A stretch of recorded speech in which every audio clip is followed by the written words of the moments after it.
birthday today, or posted it, right? I weigh like 300 pounds. Oh yeah, I know. Face was like this freaking big, man. Yeah, your body was like this. How was my body, dude? I mean, it was kind of like, side from the side, right? Just from like from the sides. But... Disgusting. Good. So yeah, so I'm measuring myself, or I'm looking at myself, and I'm like, dude, who ate me? Like I had eaten myself. I looked like double. I looked like double myself. Felix Hernandez. Yes, sir. That's me. What's going on, Felix, man? Tell me a little bit about yourself. About what is myself? happening in your life? How long you been serving the Lord? When did you accept the Lord? And how long have you been delivered from homosexuality? All right. Well, my name is Felix Joel Hernandez. I was born on September 7th, 1998. Born in Westaco, Texas, here in Texas, right? Obviously. Westaco, Texas, and Texas. Yes, Westaco, Cool. Texas, right? Let's see. I was born and raised in Mercedes, with a single mom. Unfortunately, I didn't have my dad in my life for so many years. So it was just my mom that raised four of us. The third youngest. I have four brothers. I got two older, and one younger brother. Just been here in Mercedes, and then from 2009, 2008, I moved to Minnesota for about 3 years. So I've lived there from 2009. Minnesota trip. Felix talks about Minnesota like if he had a life there, like an entire. I did. Talks about the mall, the biggest mall in the world, right, or something like that. Absolutely. Their mall was like 10 stories high, so it was very huge. Aquarium, roller coaster in there, 3 movie theaters. So. Dude, you were like 7. How do you remember all that? Trust me, if it was an experience, you would remember the experience. All right. So we were in Minnesota for about maybe 2006 to 2009. Moved back here 2010. Came back when I was in 5th grade and graduated here in Mercedes back in 2018. I'm now 24. I didn't get to know Jesus until I was maybe about age 14. So I was 7th grade. I was 7th grade, age 14. And that's when the first time I had an encounter with the Lord. For a long time, I struggled with pornography. So let's take you back, because you're giving me the aerial, right? Which is cool. Yes. We got an aerial. So this is Felix Hernandez. Felix has been in our ministry here at Revamp 5 years. 5 years, yes. 5 years now, right? So the first time I met Felix, he came to visit our church. Little huerquito mocoso, right? It's like, what were you like in the 10th grade, 9th grade, 10th grade? I think I was a sophomore at that time. Sophomore. So he was in the 10th grade, and he came with Ernie. Now, we'll be interviewing Ernie. I know everybody's excited to finally see who Ernie is, right? I talk about Ernie all the time in our Sunday services, and everybody's like, well, who's Ernie, right? So anyway, so they came with Ernie, and I remember you coming up to the altar and experienced the Lord, but you had experienced the Lord before that, right? Yes. And so you started coming to service. I'm not one to jump right away. I introduce myself to people when they come into church, but I'm not one to just try to pry into their lives off the bat, right? Got to develop some type of relationship. So as you continue to come to church, eventually we had a conversation and you begin to share your testimony. So what is part of your testimony of, okay, you came back to the valley, you encountered the Lord. Why did you need the Lord? What was going on in your life that you had a cry or you had a desire to go, man, I don't want to do this no more. I need God. Or how did you come to that conclusion? There we go. Well, it all started back because, again, I wasn't raised with the father. I wasn't raised with a dad. So I didn't have that man to be in my life to teach me what to do, what things not to do, right? How to, treat a woman, how to be respectful to elders or towards, parents and all that stuff. So with no training and no teaching from the man, I know my mom was there this whole time, but it's different when it's a man with a man from a woman to a man, right? Right. And so because of that, I always thought, because my dad was never in my life, so I always had the blame towards my mom. I always blame my mom and why my dad left. So because of that, I had a lot of anger, a lot of bitterness, a lot of unforgiveness towards my mom, even though my mom was the one taking care of me. Did you know your dad? They got divorced, or did you meet your dad? Did you grow up with your dad? I've only met my dad, a couple of times, maybe like 3 times. Okay. So then early on, he wasn't in your life from the get-go. No. Okay, no. Got you. So I think he left when my youngest was born. I think that's when my mom and dad separated. Your youngest brother. Yes. Okay. And so my mom and dad were like here now. They would get together, talk, but they were not like under the under the new negotiation of getting back together. You know, they would talk, you know, how you doing? Okay, cool. You know, and so the last time I saw my dad was when we went back to Michigan to visit him, and that was the last time I saw him. Then from there we went back to Minnesota. From there we came back to Texas, and then from there I had never seen him since. The last time I spoke to my dad was I was 15 years old, and the last time was on the phone call. You know, he's like, "Oh, how you doing? Do you want to say, you know, if you're doing birthday. Okay?" Yeah, I think it was a couple months after my birthday, you know, but you know, unfortunately. So then you didn't have no dad. You were raised within some anger issues, some rebellion issues, and how'd that play out? Well, because of the whole anger and not having the dad for my life, I always blame my mom, right? I always question myself, why did dad leave? What was the reason? You know, what happened between my mom and dad? What happened? Was it because of certain situations, circumstances that happened, because why he left, or was it all because of my mom and the way she is, right? Because I know the way my mom is, because she's the only one that raised me. I know how her character, her personality is, right? So I always thought it was because of her my dad left. So not having the dad in my life was very, very tough for me, right? Not only for me, but also for my brothers. But it affected me the most because I always wanted a dad in my life, right? I always see my uncles take care of their sons, or my cousins, you know, have children, take care of their sons. I always question, like, how come I don't have that figure in my life? We're the only people in our family that does not have that father figure in our lives. My uncles are fathers, my cousins are fathers. Wow. You know, my second cousin, you know, they all have kids, they all have the dads. It's just us that we don't have the dad. And I'll always be jealous towards my cousins, towards my uncles. Like, man, it's not fair. Like, it's not fair that I'm the only person, or we are the only family in our bloodline that has no father figure in our life, you know? So because of that, I always have anger and bitterness towards my mom. You know, even though she was the one that took care of us and she loved on us and everything, there was always that slight thought in my mind and my heart thinking to myself, like, it's her fault. Like, it's her fault that she left. It's her fault that dad left. It's her fault that, you know, they separated, right? I remember there was one argument that my mom and I had to the point that I got so fed up with her. I told her, like, with a loud voice, "It's your fault that dad left. You know, it's because of you. It's your fault. You know." Yeah. And so maybe a couple minutes after that, you know, I kind of saw her crying at the table. You know, I guess it hurt her. You know, obviously it did hurt her, but inside, like, I didn't feel no remorse. I didn't feel no, like, well, you know, truth hurts. You know, ni modo, right? Truth hurts, right? So if that's the truth, if the truth is you're the reason dad left, then I'm glad that I said that to you. I'm glad that I told you that, because now you know what the truth is. Yeah. And truth hurts, you know, whether you like it or not. It's gonna make you cry, or it's gonna, you know, offend you, you know, whatever the case may be. Truth is gonna hurt, right?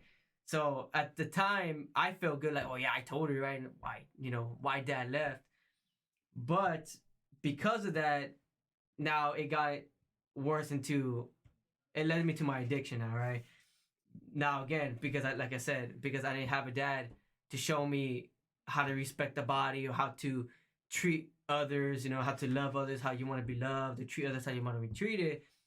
When my cousin introduced me into pornography, I thought at the age of 6, I thought it was normal. Yes, 6 years old. It's very young, but at the age of 6, he introduced me to it. Now, at first, I thought it was just a movie. Magazines or video? Right? No, it was a regular video. Again, I got crazy cousins. You know, You know, the time we grew up in a different time. Yeah, so it was very crazy. My cousins were very crazy. So when they put the video up, I saw the two individuals having the intercourse. Right, I thought it was just a movie. You know, I thought it was just a movie going on like, you know, Cinemax or HBO. You know, that's what I thought. But when my mom came in and got super angry, super mad at my cousin for showing me something, I thought, like, why? How old was your cousin? Ooh, my cousin maybe 17 at the time. 17, 18 at the time. Yeah, my cousins were old, man. So they were very, very old. And he's a 6-year-old boy. He didn't touch you, did he? No. He was just being done. He's like, I'm just put a video on, you know, just kick back and watch it. And I'm 6-year-old me there sitting down on the floor thinking, like, oh, what is this, right? I know it's... Sounds crazy, brother, but the first time I ever took a hit off a joint, I was at my dad's house. My dad left when I was like 5 years old. I was at my dad's house. I was 7 years old, around with a bunch of uncles and cousins, and I had a 18-year-old uncle. They were passing a joint around, and he let me hit off of it. I was 7 years old the first time I took a hit off a joint, man. Lord. That's crazy. All right, wow. Go ahead. So because of that, I was like, okay, you know, why is she getting mad after this video, whatever, right? because then after that, it started. I guess it stayed glued or stuck in my mind to the point like I kept thinking about it constantly, just thinking about the naked woman. At whatever, 6 right? years old, you can At remember 6 all years this old, stuff? yeah, I was like, I Like guess burn something in your brain. It was burned. I guess like something like Open the door. Yeah, and so I just kept thinking about constantly. I was like, man, what did I see? Whatever I saw, it looked kind of fun. Whatever I saw, it looked kind of fun, right? So, from 6, 7, it was not until My brain's going 100 miles an hour. I know. Trying to be cool, man. It's a crazy story. I know it's a crazy story. Finally, at the age of like 8 or 9, when I'm starting to like know about this stuff. Then this is when my cousin starts sending me, oh nah, bro, what you saw was porn, man.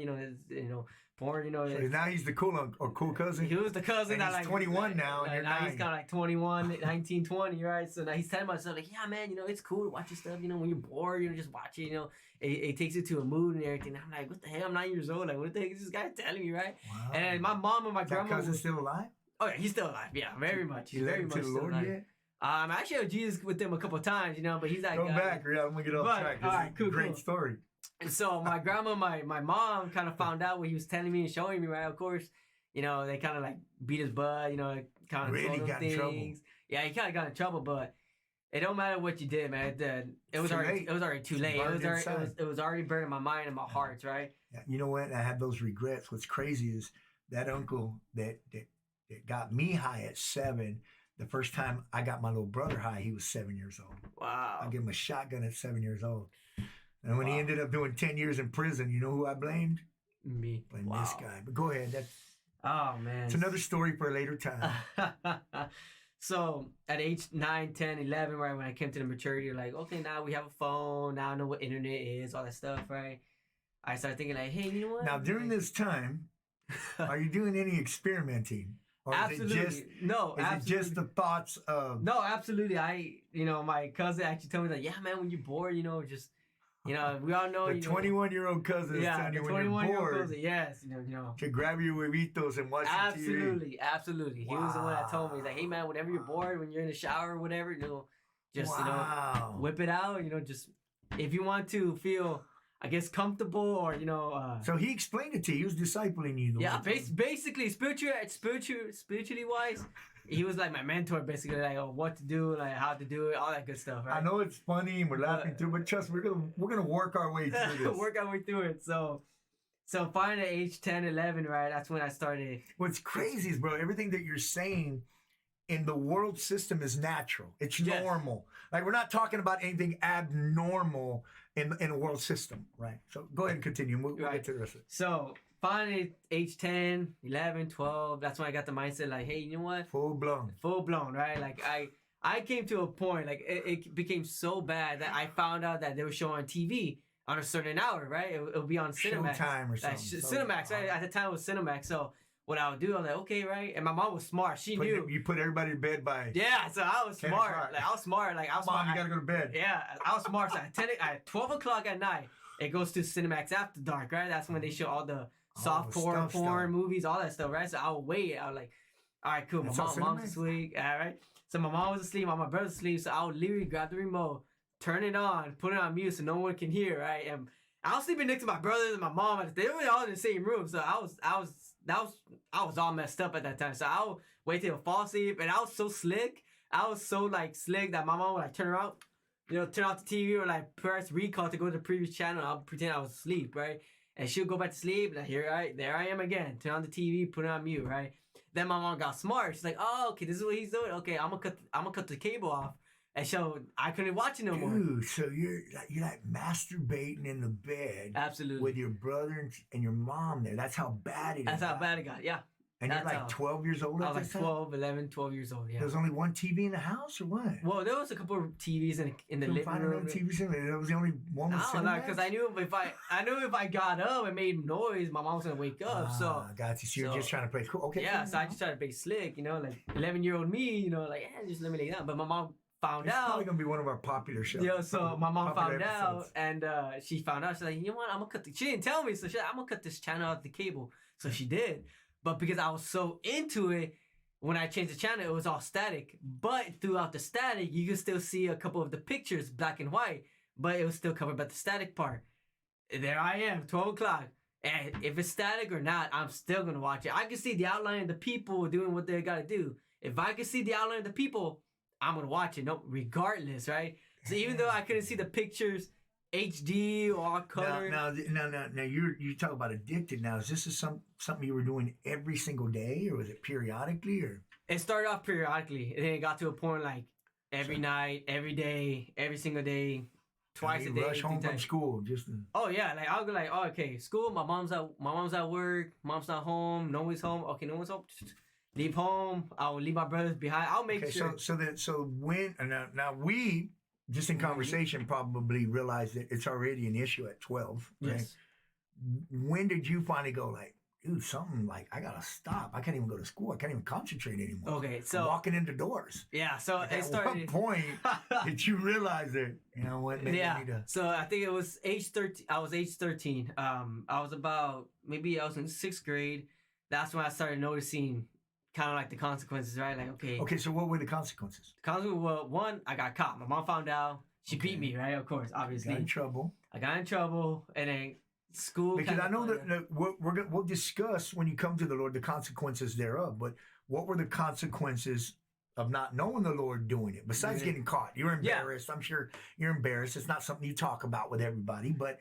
Consequences, were there any physical consequences that you could see, or what was going on? Well, is that why you wear glasses? I don't know, probably, that was probably because of all the video games, but I think what kind of messed me up in my life, how it started affecting me was my time wise, right? It would start taking me my time away from family time. It started taking time away from, Apparently not, because you were in the bed with all of them. Yeah, of course, right? I mean, I was there, but, like I would talk to them and all, but my time, my focus, and my thought process was always towards the porn, was always towards pornography, was always towards sex. And now, did it bring anger? Were you angry all the time? So angry all the time. A couple times it did bring anger. I think that porn opens all kinds of doors, anger, frustration, Oh, of course.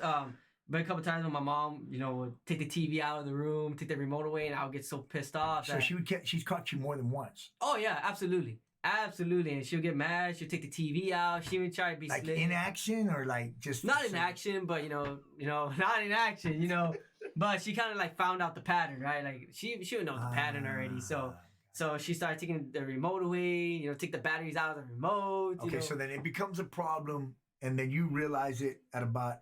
What age that you were like, dude, I don't want to do this. I can't live like it was when 14. I was 14. I was in 7th grade. And 14 in the 7th grade. 7th grade, I was 14, 7th grade. And I started figuring out like, man, dude, like 9th grade, no? 8th, 9th grade? You fell? I think so. I think they kept me behind 1 grade because of Minnesota. Because of the whole Minnesota thing. 10 because story mall. Yeah, because you're born in a certain roller coaster. Born in a certain month, they keep you a grade behind, right? That's cool. Okay, so then you're 14, you realize it's an issue. What are you doing to Okay, so I don't want to do this no more. So when I was 14, I started going to church with Ernie, right? He started telling me about Jesus, about the Lord. Again, when I was growing up, I had my grandpa. We lived in my grandpa's house for so many years. My grandpa went to church, so I went to a couple of his services, right? So I grew up of knowing God, but I didn't know who God was, right? I know what Jesus did. I know that he died. He shed his blood. And, when I heard about Jesus, I'm like, oh, that sounds cool. Someone died for me. That sounds awesome. But at that time, I didn't have the understanding that I have as of now, right? When I had the born again experience. Right. But at that time, I know who God was. But I didn't acknowledge what he did for me, right? I'm like, oh, God sounds cool. Jesus sounds cool, right? The church is cool. I'll see my grandpa, go up and share a scripture. Oh, that's cool, man. That's cool. Awesome. My grandpa always tell me, like, hey, Felix, make sure you follow God, man. Make sure you read the Bible. I'm like, it's been a couple of times I tried, but I just never got into it, I never got into it. I just couldn't. I could get into, like, a bunch of other books, but just not the Bible, right? I guess because of my young age and my mentality towards it, it just never got my attention, right? Right. So finally, age 14, I started hanging out with Ernie a lot more, and he started telling me, sharing his testimonies. I used to think Ernie was your dad, bro. No, I know. A lot of people think he's my dad, but he's not my dad. No, you guys look alike.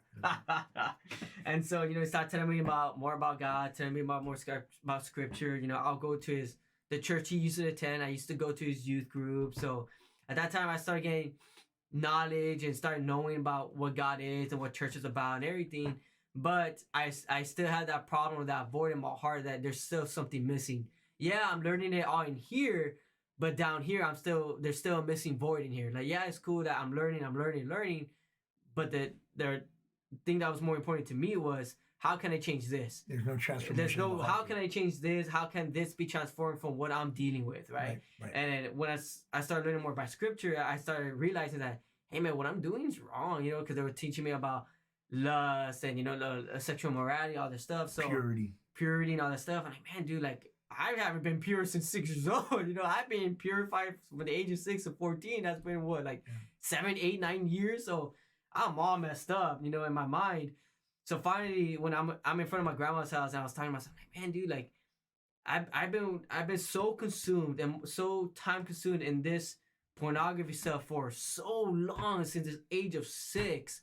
Like, I told myself, I remember sitting in my grandma's house, I literally told myself, like, am I literally gonna be a pornography guy or someone who loves porn for the rest of my life, because this is what I do, because this is what takes the most of my time in, right? And here comes Ernie, right? Pulls up on the truck. He's like, hey man, you want to go to church today?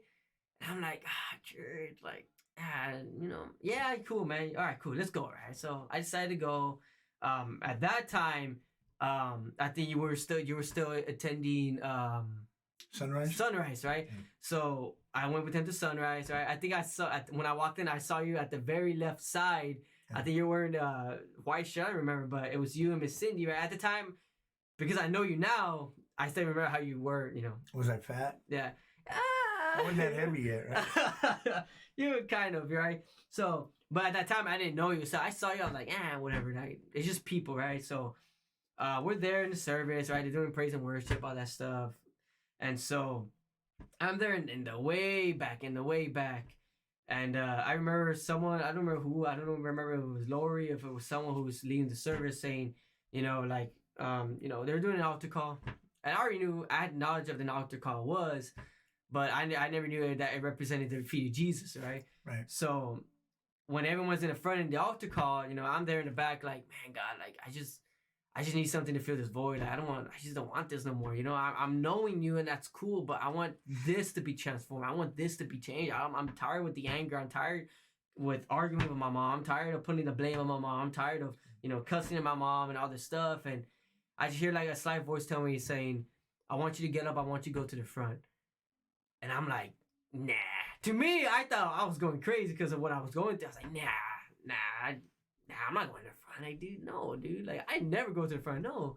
Right? So I'm there like, nah, I'm just going to stay here in the back. I'm just sit down, just stay here, just wait on God, right? I'm being all, like, religious. I'm just going to wait on God. And I heard it a second time. No, I'm serious. Like, I need you to go to the front right now. What you're looking for, you're gonna find it in the front. All right, so finally, I decided, all right, you know what?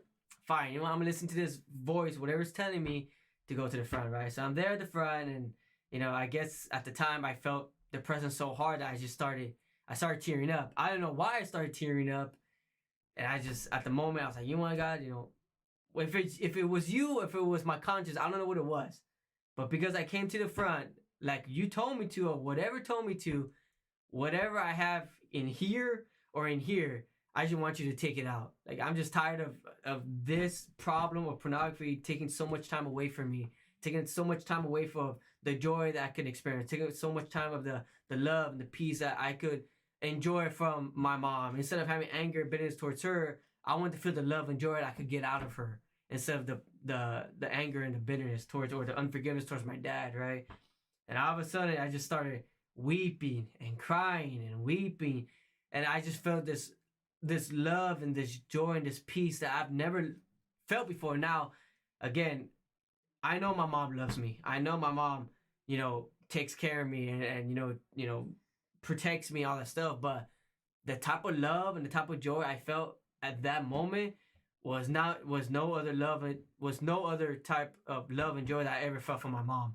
I know my mom loves me and all, but the type of love that I felt at that moment when I was crying in the front was not the same type of love that I've ever felt in my entire life. ever. Like there's no way to explain it. Like it felt so real. It felt so real to the point that I just came out crying out of nowhere. Like, and so wow. When I came out to the altar crying, and when the service got done, when I went home, there's sometimes, I still battle throughout because, again, now we know because of the lack of accountability, lack of, discipleship in my life. Right. So now, do you think that your born-again experience happened there? Do you think that you came to the Lord there? Or was it a process of a few services? I think it was a process of a few services. 'Cause I felt the love of God. I felt at the time now, since I know it was God had his hand upon me, I know it was the love of God. I know. But because I was still young in the Lord, still immature in the spiritual realm, I guess I didn't know the works of, hey, you have to work to stay free. Hey, you have to read your Bible. You have to develop your relationship. Hey, you have to get into discipleship. You have to get into accountability. Right. I didn't know that in such a young age. I just thought, oh, God, I felt God. Oh, then I must be good. Yeah. Well, after that, I think that's the majority of the mistakes is that, God sets us free. He'll set our minds free. He'll set our hearts free. But like you said, now I got to work at my freedom. Yes. Right. Now, we don't work at salvation. God saves us and frees us. But to stay free, it takes work, man, right? And then there's a few things that we set up, right? Of course, with discipleship is accountability. Make sure you're coming to services, make sure you're fellowshipping with other believers. So there's a few things that we set up in order to try to keep those things focused, right, in our lives. But I think that's where the mistake happens. Man, I feel good now. I'm not going to do drugs no more. I'm not going to do this no more. And I'm better. And in 2 weeks, we fall. We do good for 2 weeks, then we fall. And we're going like, why? Well, what happened? Why did I fall again? And why did I mess up? And then I'm more guilty now than I was the first time, and it's so. Absolutely. It's setting up those barriers and those what do you call them? Blind sides where we protect our blind side from this reoccurring, right? We got to fight to stay free. Yes. Yeah, so good, man. Okay, so then we fast forward now. You feel it's a work in progress. Absolutely. I start a ministry. We come to Mercedes. I don't even think you visited our downtown building, did you? I've seen it, but I think I've only gone one time, and that was about it. So we were real fresh a couple of years in, and when we got our building here on Virginia Street, you visited here. Yes, that's when you guys were still having service inside in the fellowship room. Yes, absolutely. Right. So what was your experience there, man? Was it automatic? Hey, am I home? Were you still battling with addiction prior to that? Did God deliver you right off the bat? Or again, was it a continual? Well, at that time, I was still going with Ernie to the other church, right, to that youth group. But a couple of times when Ernie was like, hey, let's go over here. Tuesdays I have service. Let's go. So we started coming here. And I was telling myself, like, man, like, I think I'll learn more here than over there, right? Because I don't want to say anything bad, but just, I wasn't learning a lot over there. It's cool. Like, I was learning some things, but I wasn't learning the things that I needed to know in order to, like, set the foundation, that I, like, have to roll with this, right? Right. So I told her, hey, man, like, I love you, man, but I think I'm going to start attending over here. And her just like, nah, man, cool, man, start attending over there. So I started coming over here when you guys were having service in the fellowship hall, I was in the back, just chilling, right? And I think it was around maybe April or March, you guys real life moved to the new building. You guys started coming to the sanctuary, right? That's when I started coming every service, Wednesdays, Sundays, right? When you guys will have class, I'll come like, hey, let's see what the 14 lessons is about, right? So, and that like good stuff. And finally, that's when I started feeding the fire more, because I guess your preachings was like so like, oh my God, they're so good, right? So I guess the fire started coming up again. That's when I started, all right, like, I feel good. Let me start grabbing my Bible and let me start taking it to school, right? I guess I realized that maybe there's some people who are... So this is already the summer and going into your junior year. Yes. Right? Okay. Absolutely. So Felix starts it's coming up this summer, coming in his junior year. He's a little bit more consistent, coming to services. I'm seeing him, recognizing. I try to start a men's discipleship group yearly with whoever volunteers, and it doesn't always... I don't always wind up with the same amount of people I start with, right? Yes, absolutely. I think when you came in for that discipleship, I had like 15 guys, 18 guys. 18, yes. 18 guys, and at the end of the year, I wound up with what? 4 or 5? And so those 4 or 5 are still here. 4. 4. Yeah. 3-ish. 4. Praise God. Yeah, praise God. So Felix starts coming in, right, and annoying. He's a little kid. He's a junior in high school, but super like this, super annoying. But he was annoying. He was a junior. He was a kid. I'm discipling men, and here comes this little kid, but he's consistent. He doesn't give up. He's showing up before everybody else. He's coming in before everybody else. He's got his Bible. He's doing his homework while grown men are not doing their homework. He's doing his homework on time. And so there was a little bit of hunger for discipleship, I think. And heck, you're 17 years old, you know? Yeah. And so you start attending more, start coming a little bit more. The relationship starts developing a little bit more. And what I started noticing was Felix started inviting people to church, his youth group, right? He was inviting people from school to church. Right. And all of a sudden he showed up with one guy, and I'm noticing next service shows up with about 3 more, and next service. Finally, by the end of his junior year, I'm saying before we go into summer, Felix had probably had about 30 to 35 youth attending our services, right? Yes. And so that put a trigger in my heart. I was like, oh, maybe the guy has something there. Maybe I should keep him close. He's bringing 30 guys in. Maybe I should keep him close. And so we started our discipleship program, right? Absolutely. And so then that was his junior year. Going into a senior year, try to fast forward this a little bit. Going into a senior year, we started a Bible study. You started a Bible study at your senior year, which was really cool because right around this point, now he's fully delivered, right? Yes, You're not battling with addiction no more. The temptations of pornography are gone. The temptations of masturbation, God has already delivered you from that. You're going into your senior year. God's using you. You start Bible studies once a week. You're doing services, and God's doing this incredible work. And He's building the church. He's building your relationships with other students. And we get to his senior year, right? We get to senior day where he's about to graduate, right? Our relationship had developed pretty close, mentoring him a lot more, accountabilities a lot more. I'm trusting him with the word a lot more. And they call me, the school calls me, the principal calls me and says, hey, we're having a senior day, all the graduates, but we're inviting all the churches, and we would like for you to pick a student that would like to come in and share, what God had done in their lives and what their plan is for after high school, right? And right away I thought, man, I got Felix. Felix will go. I'll get Felix to go. And so we go to the Mercedes High School gym. Absolutely. Packed. It's packed. They do some songs. A couple of other churches were there, and their seniors were standing up. So they picked about 5 of them from 5 different churches to share their 3-minute testimony, right?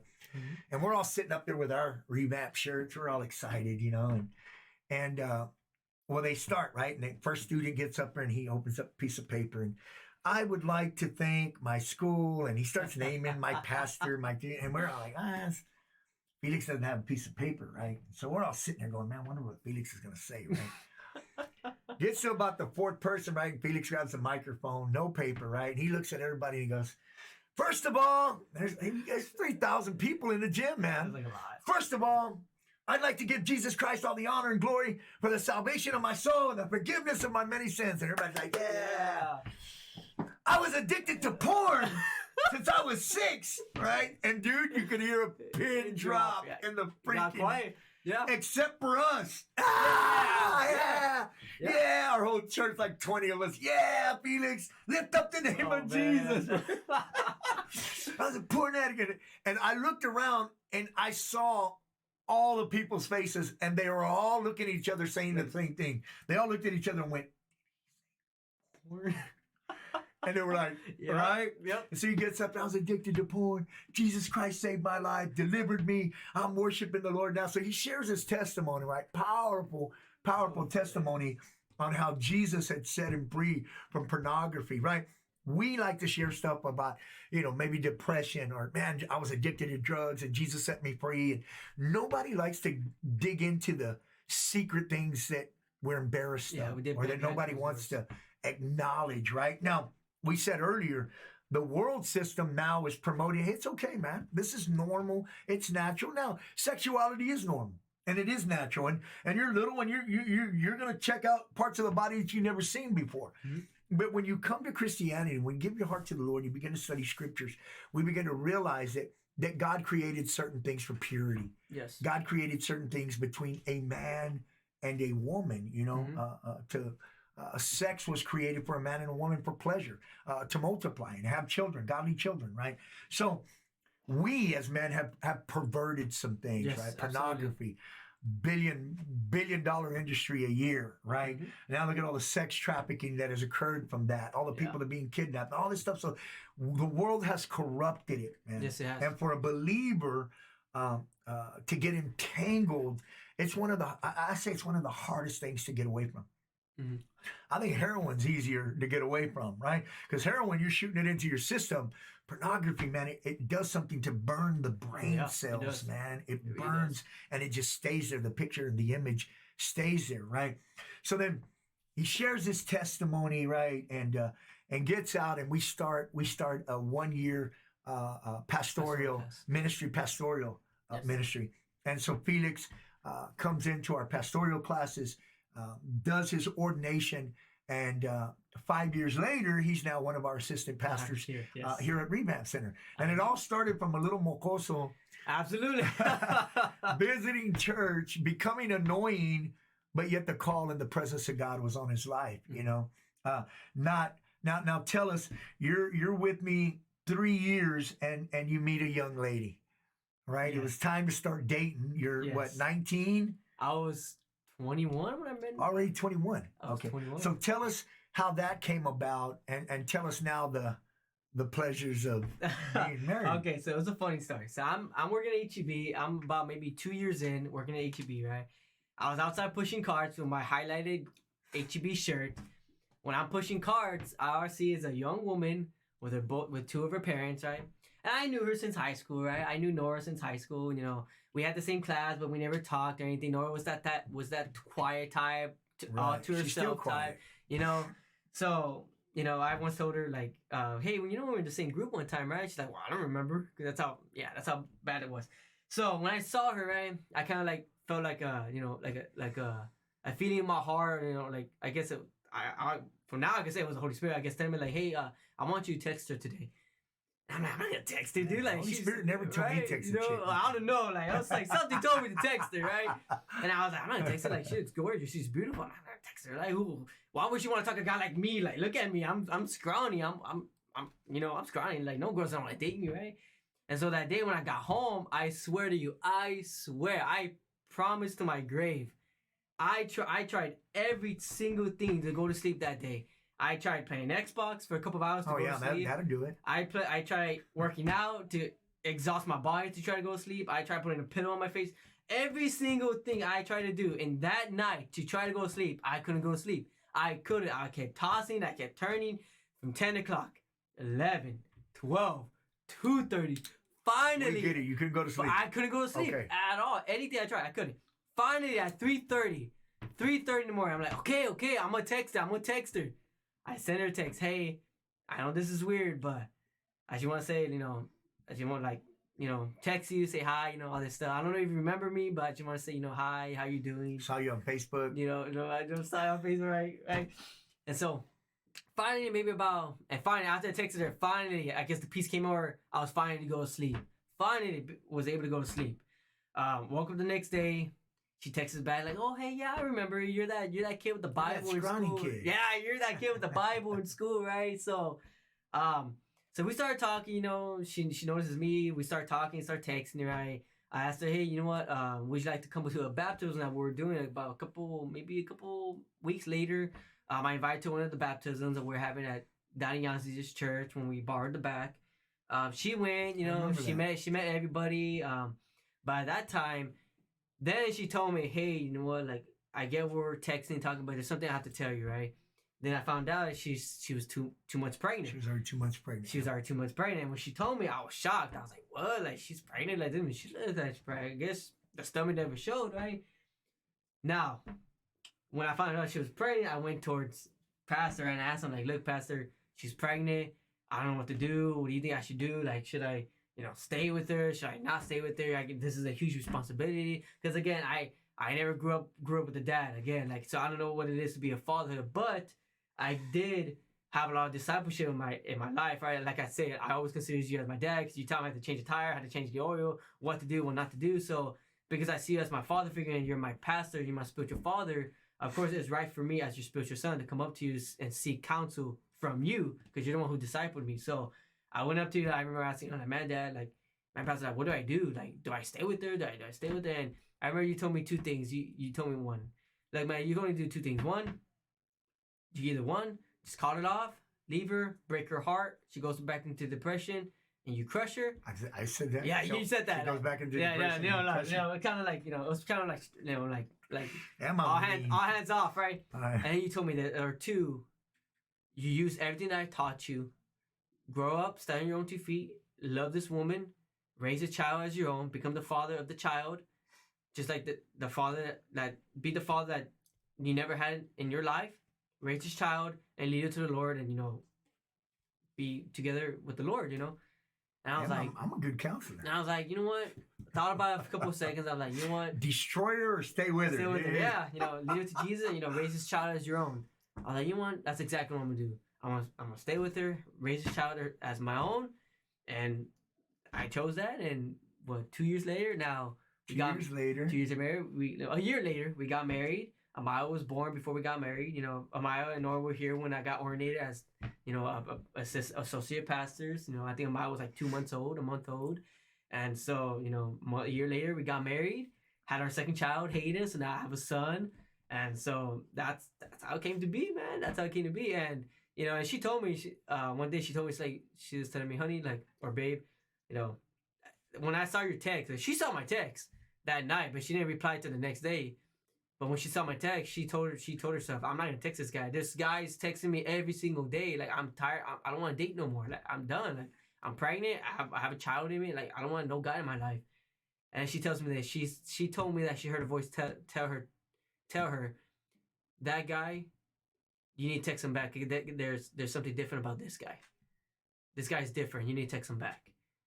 And she's like, okay. And she texted me back, and because she listened to the voice. Y'all been here. She's been here 3 years. She's been here 3 years. Yeah. My with Nora, for me, that she's the right person. I think that clicked. The click was. I think you were about 6 months in to dating, and you had to work. You were working, right? Mm-hmm. Maybe not even that much. Maybe about 3 months in. 3 months in. You were working, and she showed up to a Sunday morning, and I greeted her, and I said, hey, Felix didn't come today. He's working. And she said, I'm not here at church to see Felix. Yeah. I'm here to worship the Lord. And I said, girl, come on in. Man, you're the one. Come on in. Yeah, she earned a lot of points with me that day. Yeah, absolutely. And so 3 years later, almost 3 years later, right? 3 years later, and you guys are together, and marriage is everything you thought it'd be, isn't it? I mean, come on. Woo! Marriage perfect. She's next, bro. I'm going to interview her next. So whatever you say now. She's going to go back to able to see everything. Whatever you say now is going to be her turn. Yeah, man. So, man, So where you at in the Lord, man? Are those battles still real? Are they still happening? Absolutely, man. Do I get temptations here and there? Absolutely. Temptations never go away. Arrows from the devil never go away. But it is up to us to stay free, to work on staying free. It is up to us to stay in the Word every day. It is up to us to seek the Lord every day. That moment when we stop reading, stop seeking, that temptation comes in. We're not spiritually fed. We're not spiritually strong enough. And I think that's where people lose it, man. People lose it is that they think that this journey is for a certain amount of time, and then you can stop and rest for a bit. It doesn't work that way. This journey is every single day because we don't know when we're going to be taken out. Nope. Today I'm here, tomorrow I'm dead. Today I'm here, next year I'm dead. So we don't know. So our journey and our consistency has to remain every day. Absolutely. The minute the devil's awake 24 hours a day, he doesn't sleep. The minute we fall asleep, that's his opportunity. Absolutely. Now, we're gonna fall short. Yeah, we're gonna miss the mark. We're gonna mess up, but we gotta clean ourselves off, repent, and then we gotta continue to move forward. Absolutely. That's the key of staying free, right? Not giving up, not sitting down, going, okay, well, I guess I'm never gonna win. I guess they're gonna beat me all the time. No, man, keep fighting. The Bible says, Paul says, he who endures to the and will be saved. Not Absolutely. he who starts it and quits, or he who stumbles. No, you got to endure this thing until the last day. Yeah. Once you endure it till the last day, man, the prize and is Paul waiting. said, man, Paul said it best. You know, you gotta be ready in season and out of season, because you don't know what's gonna happen. That's what happened to Peter, right? When Jesus died, Peter's like, "And you know what? I'm just gonna go back to fishing, man. Like, the season of Jesus, it's gone. He's dead. I'm just gonna go back fishing." What happened? The Bible says he took the other disciples with him. And then when they saw Jesus on that shore, Jesus like, "Dude, hey, that's Jesus. You love me, feed Lord, my sheep." And the part I love about that parable, that story, was when the Bible says when they came to Jesus, the Bible says that Jesus had breakfast waiting for them there. Yeah. That he was cooking for them. He was cooking fish. He was serving them. So that tells me, like, even though when we stumbled, we messed up, God is still gonna be there. Like, hey man, I'm still here. I'm still wanting to feed you. Yeah. I just need you to come to the fire in order to eat the food. Nice. You know what I mean? I'm like, whoa, man, like, wow, that's the goodness of God. He's still waiting there for us to come back. He's still gonna feed us. Feed us what? Feed us His word. Give us the blood of Jesus. Give us the resurrection. Give us the joy that we're looking for. Give us the peace that we're seeking. You know, and then we know that He gives us the peace that surpasses all understanding. So we may have the understanding, like, no, I could do this myself. And God's like, no, you can't. Your old way of thinking, your way of understanding of how to do things, that's over. That's done. Once you follow my kingdom, once you follow me, you go underneath my understanding, the way I think, the way I do things. So once you go back to that, it's gonna be a lot of heartaches, and a lot of heartaches, and we start thinking, man, why was I dumb enough to make this decision? Well, because have you ever thought, like, why did you end up starting to do that again? Now has been a couple of times when temptations have gotten the best of me. Yes, absolutely. But just because I messed up one time doesn't mean, like, well, I guess I'm gonna go back fishing again. Like, no, like I know what what God has done in my life, and just because I made one mistake in my years of serving the Lord, that's not gonna cause me to run away from God, or that's not gonna cause me to walk away or turn around. Well, again, turn away from the Lord. Again, we're striving to the absolutely. end. He who endures to the end. You're gonna mess up. We're gonna fall short. But he who endures to the end shall be saved. Absolutely. So, well, it was good, man. God's doing a work in your life. God's doing a work in your marriage. Tell them where they're at, man. Tell them where we're at. Tell them where they can come and visit and hear you preach this coming Wednesday, yes. dude. Yes, absolutely. It's funny. I'm talking about compromising, so don't compromise. Awesome. Don't compromise, right? You ever want to come visit? Remember Restoration Center? We're down here in Mercedes, Texas, 844 South Virginia. Come any day of the week. We're open 24/7. You come in at 4 in the morning, 3 in the morning, 6 in the morning, call whatever you like. We have guys who are very well trained to get up in those mornings, and wherever you're at, we'll go pick you up. Amen. Don't be ashamed. Women too. And women as well. If you're looking for Christ, you're looking for change, this is the perfect place to go to. Rehab's not the answer. Salvation Army is not the answer. You need to come to a place where you're going to get Jesus 24/7, and a place that's not going to sugarcoat the gospel. You need to come to a place that's going to tell you the truth and the uncompromisable gospel of Jesus Christ, because that's what sets us free, the uncompromisable gospel of Jesus Christ. Pastor Felix Hernandez, man. Love you guys. Love you guys.